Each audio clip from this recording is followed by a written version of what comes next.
Halo, berjumpa kembali dengan saya Elizabeth Ayunika dalam video pembelajaran statistika.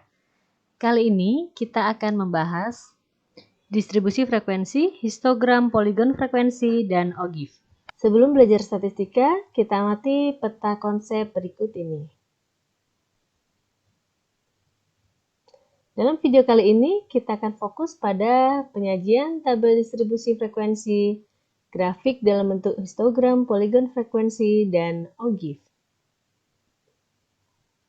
Setelah mempelajari video kali ini, kamu diharapkan dapat memahami distribusi frekuensi, menentukan distribusi frekuensi, memahami penyajian data dalam bentuk histogram, poligon frekuensi, dan OGIF, serta menyajikan data dalam bentuk histogram, poligon frekuensi, dan OGIF.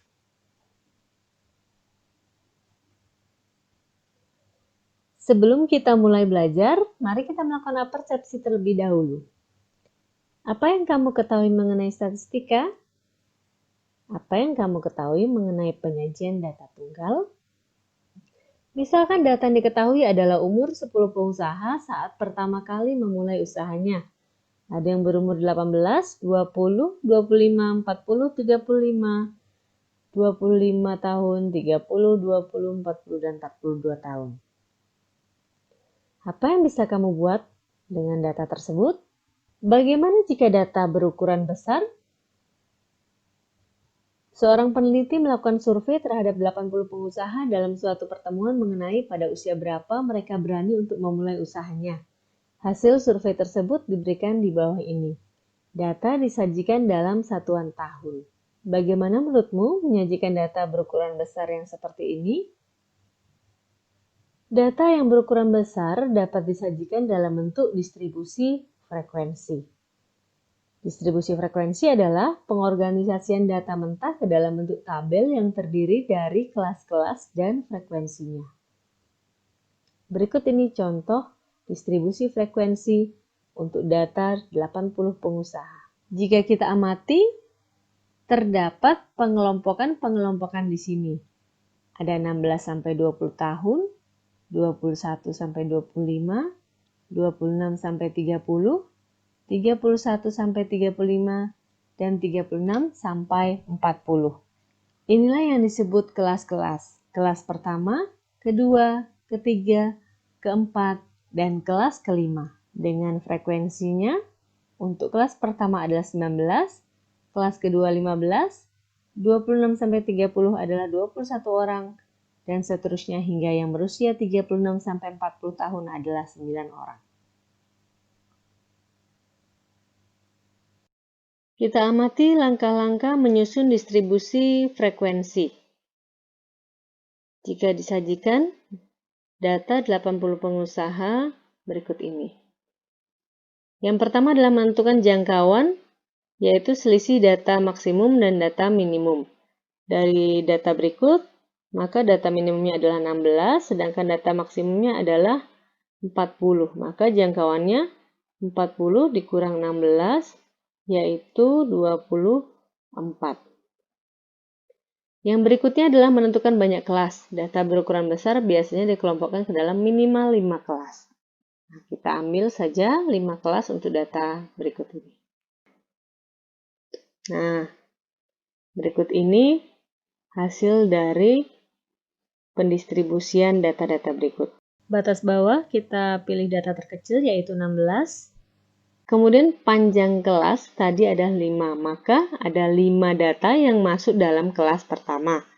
Data 16 tahun, 17, 18, 19, dan 20.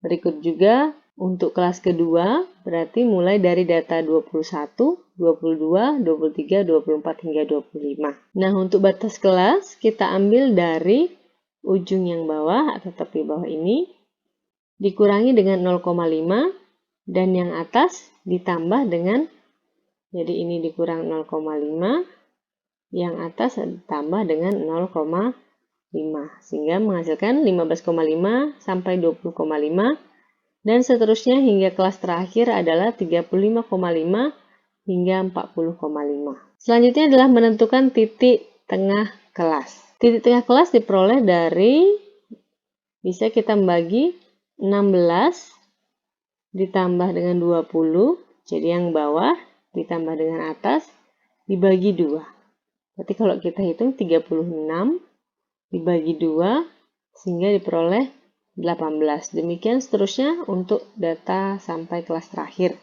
36 ditambah 40 adalah 76 dibagi 2, 38. Setelah kita dapatkan kelas, batas kelas, dan titik tengah, maka kita sudah bisa menentukan frekuensi berdasarkan data yang kita sajikan tadi.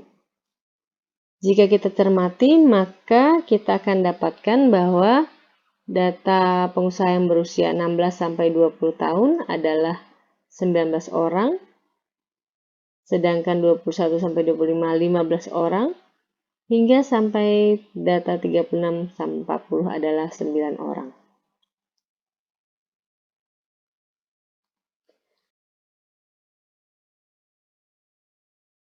Histogram adalah grafik yang menampilkan data menggunakan batang vertikal dengan tinggi tertentu yang menunjukkan frekuensi dari kelas yang diwakili.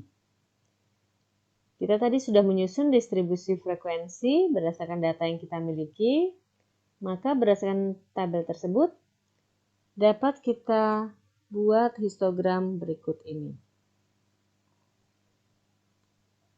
Sumbu X adalah kelas dari distribusi frekuensi. Kalau kita amati di sini, terdapat batas kelas 15,5 sampai 20,5, maka itulah yang menjadi skala pada sumbu X. Sedangkan untuk sumbu Y adalah frekuensi. Jadi kalau datanya 15,5 sampai 20,5 ada 19, maka tinggal kita buat batang vertikal yang tingginya adalah 19.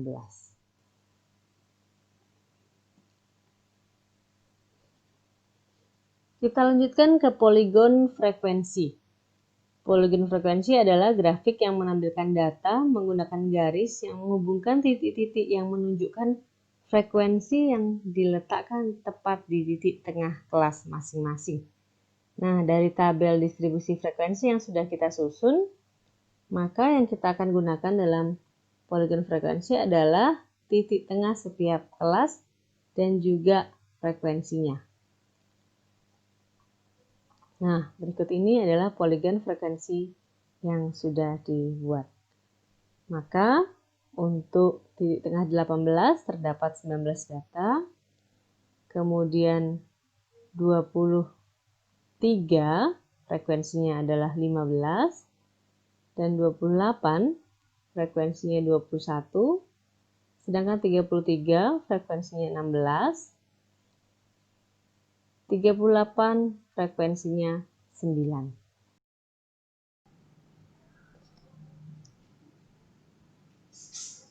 Yang terakhir adalah OGIF.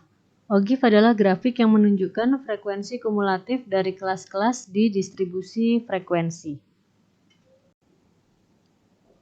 Langkah-langkah untuk menyusun OGIF adalah hitunglah frekuensi kumulatif setiap kelas. Kemudian, yang kedua, sumbu X berisikan batas setiap kelas, sedangkan sumbu Y adalah frekuensi kumulatif. Kemudian plot setiap frekuensi kumulatif pada batas kelas. Untuk kelas pertama, frekuensi kumulatifnya adalah 19, sedangkan kelas kedua, 19 ditambah 15, berarti data yang kurang dari 25,5 adalah 34. Frekuensi yang ketiga berarti 19 ditambah 15 ditambah 21 menghasilkan 55. Untuk frekuensi kumulatif kelas yang kurang dari 35,5 adalah 55 ditambah 16 sehingga diperoleh 71. Sedangkan yang terakhir adalah frekuensi kumulatif yang kurang dari 40,5, 71 ditambah 9 sama dengan 80.